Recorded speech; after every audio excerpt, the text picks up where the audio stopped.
On the right side of the train and below is a lake formed by glaciers during the last ice age. We know it today as Donner Lake. On October 31st, 1846, heavy snows near the east end of the lake halted an immigrant party led by George Donner. The party had departed from Illinois in the spring of that year. After falling victim to ill-advised detours and suffering other delays, the Donner Party found itself attempting to cross the Sierra Nevada range during an early and inclement winter. While most of the party remained stranded at the lake, several members struggled through the snow to obtain help at Sutter's Fort in Sacramento. As a result, the survivors were rescued some 5 months later, only after suffering great hardships. Only 50% of the crew that began the trek in Illinois survived the journey. Sutter. Hey ladies and gentlemen, just want to let you know lunch will start at 11 o'clock. It's going to be first come, first served. Please do not enter to the dining car suite waiting to open announcement. For you to do so, once again, lunch will start at 11 o'clock. First come, first served. Thank you.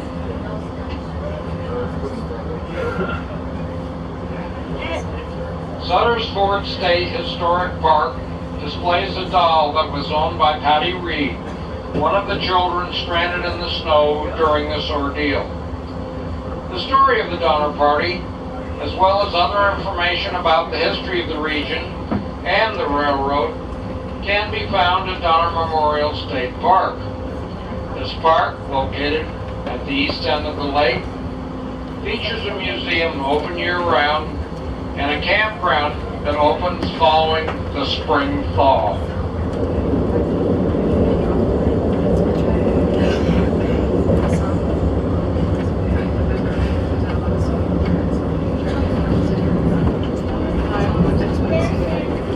We're now in a long man-made structure. Some people might think it's a tunnel, but it's a snow shed designed to shelter the tracks from winter weather. When this rail line was first constructed, the original track ran closely along the mountain that you'll be able to see on the right side of the train as we get a little further ahead. If you look closely about halfway up the hillside, you may be able to see the original line and its snow sheds. In 1869, upon completion of the railroad, 15 tunnels were built, many of them dug through solid granite. In this area, 7 tunnels were constructed within 2 miles. They range from 100 feet to over 1,600 feet in length. To build this route, Chinese laborers used hand drills, hammers, one-horse carts, black powder, and nitroglycerin. You could say that this railroad was built by hand. One of the remarkable feats of the construction was Summit Tunnel. Work started in August 1865 and continued through the harsh winter by digging through some of the hardest granite known to man. Work was performed from both ends toward the middle. Because progress was so slow, a decision was made to sink a shaft from the top midpoint 73 feet down through solid granite. This enabled crews to work from the insides out in both directions. Sometimes progress was as little as 7 inches a day. This tunnel is a monument to the heroic work done by Chinese laborers.